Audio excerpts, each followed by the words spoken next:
Good morning, friends. Thank you to Low Carbon Homes for inviting me to speak at today's summit. I'm quite excited about it, and it's not often that people put retrofit and faith in the same sentence.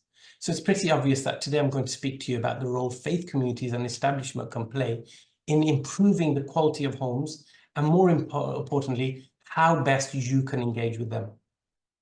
So why is faith important? And before I go on to that, let me just quickly share my screen with you. Okay, here we are. So why is faith important? Now, unfortunately, there is a strong research-informed case to be made regarding deprivation, inequality, and communities belonging to faith groups.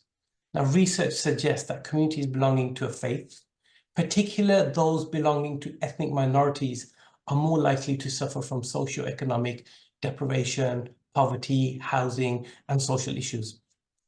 Communities of faith and people of colour bear the brunt of socio-economic injustice and increasingly form a large portion of the global population at risk of environmental degradation. And that is very much the case here in Birmingham too. And they also feel the effects of the triple planetary crisis, the climate change, pollution, and biodiversity loss.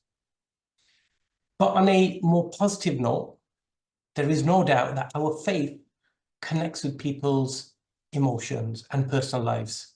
Faith is an excellent method of galvanizing and mobilizing people and religious groups. And it's not just values and teachings that faith groups possess. Faith institutions hold vast amounts of assets globally, and that gives them significant amounts of power and influence to drive enormous change. Now, remember, faith is not new to the net zero discourse. I want to point out how faith involvement is not a new thing. People of faith are not new to the table. Faith groups and activists have been involved in climate work and advocacy for many years, both on a local level, on a national level, and on a global level. And here on the screen, you can see is a great example of the then Prime Minister Theresa May thanking faith leaders, amongst others, when she announced that the UK would be the first parliament in the world to legislate for a net zero in law. Now, according to the United Nations Environment Programme, it is estimated that religious organizations control 50% of the world's schools. They run 10% of the world's financial institutes. They own 10% of the planet's habitable and land surface. Worldwide, there are around 37 million churches, 5 million mosques, and countless, many millions of other faith places, synagogues and temples and so on. So you can see that as faith establishments, we own huge amounts of property and therefore make decisions on how we use energy, water, other natural resources. And these decisions have consequences. Added together, they very significantly impact the world.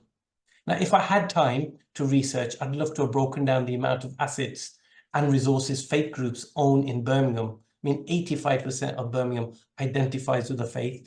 There's loads of faith places, faith institutes, faith establishments, mosques, churches. So you can see here the potential of working with faith groups and the potential they have in contributing towards the net zero target for Birmingham City. So moving a little more local, Balsall Heath is an area I'm born and bred in. It's my home region. Balsall Heath to me is what Scotland was to William Wallace. I would live and die for it. And in my home region, I'm so pleased to see that local faith establishments have worked with local activists to bring retrofitting to Balsall Heath. Okay, Balsall Heath is a diverse population with links to many parts of the world already suffering greatly due to the climate crisis. Balsall Heath is an area where it's now slowly starting to develop local green culture, and you're seeing that. You'll hear Balsall Heath quite often. Now, the vision here in Balsall Heath is to insulate all Balsall Heath's homes reducing their energy use by 95%. We're working towards a street-by-street approach to retrofit. We have closely tracked Victorian terraced homes. So if we work on them in bunches, and we can be very cost effective in upgrading them at scale. We want to eradicate fuel poverty, improve health. We want to ensure that there's a collaboration with the local communities, provide local training for green skilled work, and create new local jobs. And it's not all just about reducing carbon emissions or improving the economic prospect. The vision is to integrate ecology, green space, growing food, transport, water use, health and happiness, etc., to transform the local community's engagement and to build collaboration, to celebrate, to have festivals, sharing, community spirit and resilience, and for everyone to have pride in their community. But at the heart of all this is seen as a spiritual imperative because the faith group get right behind it. So far in Balsall Heath, we have a number of great successes in our journey. Balsall Heath Faith Communities hosted a roundtable discussion with Lord Deben from the Climate Change Committee. That was very influential, and in his report, he stated the role that faith communities can play towards net zero targets. We have the UK's first zero carbon house in Balsall Heath. This has led to the Retrofit Balsall Heath initiative, a visionary organisation that is thinking outside the box. They've been very instrumental, with myself joining them in advocating for 700 homes in Balsall Heath to be retrofitted. That in itself is an achievement. Balsall Heath is going through a journey of having 700 homes being retrofitted, having their homes improved to be more energy efficient, to help local people with their cost of living crisis, energy crisis. It's not always perfect, I have to admit. It has its challenges, but it is a start and it will improve. We also have the emergence of the MEC Trust in retrofitting matters. They are a faith-inspired organisation. They've been around 30 odd years now. They know the community very well. They're on a journey with local stakeholders in specialising in retrofitting and energy efficiency. So this is a really good example of a local group who and a community organisation who has capacity built themselves to deal with the new and emerging issues. 2 years ago, they had no clue what retrofitting was, but they're an emerging organisation who now help local residents with energy efficiency. They're working with faith groups, other groups, and they fully understand the language and the values in which they need to speak with their local community to bring them on board. We've also developed the Balsall Heath Nature Map, with a group of residents and local faith groups. And this now is the basis of a faith-inspired biodiversity plan for the area, which is currently in development. And all of this is not done in silo, especially the retrofitting and the MEC Trust and others, very closely liaising with local authority, with Birmingham City Council, with the Route to Zero department and other stakeholders, so we can bring everyone around the table to do what's needed to build a very effective community. And finally, just a few pointers on how to engage with communities of faith. These are just a few tips. I'm sure there are many others that people can also highlight too. Number one, don't be afraid.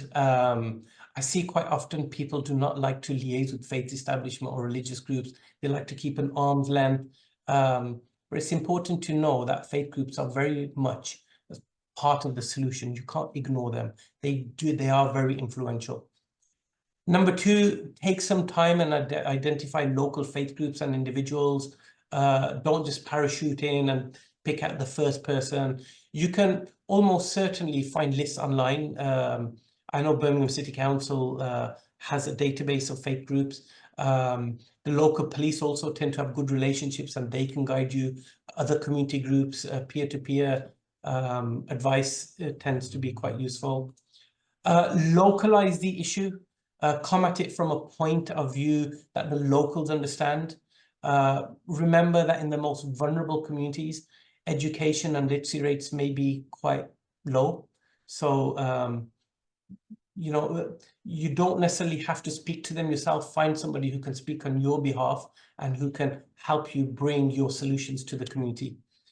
Don't use environmental jargon, climate jargon, or building jargon when it comes to retrofitting. I have seen lots of jargon being used. It puts people off, and then it's hard to engage with them again. Utilize the skill set of local faith leaders, involve them in finding solutions on the issues that need addressing. They tend to be very influential and are a trusted voice in the communities. We found that when we were talking about retrofit Balsall Heath, we got the imams on board, and they are very good examples where imams have spoken in mosques in helping people to sign up to retrofitting. Invite them to your events, get them to speak. Don't just invite them, but give them something to do. This will allow them to learn, do their own research. And it's a long-term part. It's a long-term solution rather than just a token representative. And finally, and most importantly, may I add, spend time with faith communities or with people of faith and gradually educate them on the solutions you want to bring, but also learn from them, learn how it is they work, how they operate. And you will find that once you're embedded into the communities, you will see wonders happen and you'll be able to get done so much more. So I'd just like to finish. Thank you very much. That's enough of me. I hope that was useful. I look forward to seeing you soon in the panel session. Thank you for listening and hope to answer any questions.